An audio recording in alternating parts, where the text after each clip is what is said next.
Okay, so this is kind of my example of what you guys are going to need to do to create a score counter. Now, this isn't exactly putting it into your Ghost game because I don't want to exactly necessarily give you the answer. I want you to figure this out on your own. But here's something that's very similar to the Ghost game. In this case, this little program that I'm showing you on the screen is about guessing the right number from 1 to 10. So all I'm doing is I'm going through and I'm trying to guess the right number, and it's not telling me which way to go because I made it easy. Okay, so I had to choose one, right? But what I want to do is I want to keep track of how many guesses I make. Okay, so that's similar to a score counter, whether it's going through how many doors you're going through. In this case, I'm keeping track of how many guesses that I actually make.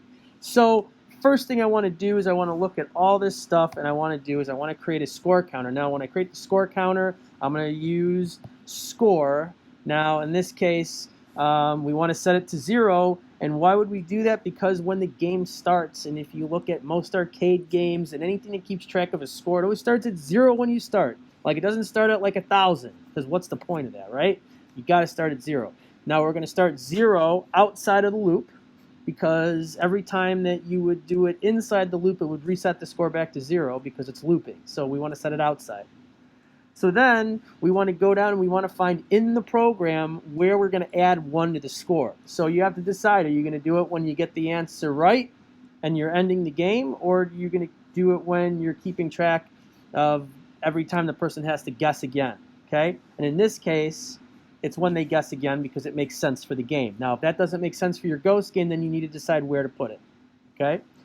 So in this case, I'm going to come down here. I'm going to do score equals, and then I have to put the score back onto it plus 1, okay? Because it has to take the score from above, which is 0, and add a 1 to it. And then score will be 1 when the game re-loops, okay?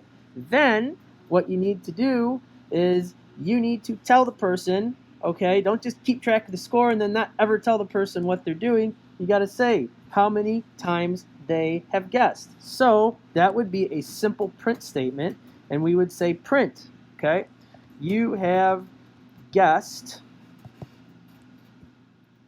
and then I'm going to leave a space, and then I'm going to do this beautiful plus deal, and then I'm going to str, all right?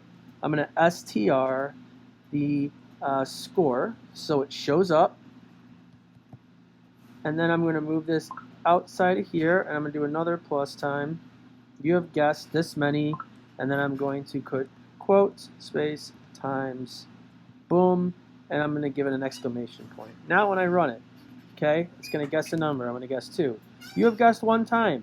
You have guessed 2 times. You have guessed, well, then you should say at the bottom, another time. Print. You have guessed this many times when the game is over. Okay? That is how you create a score counter.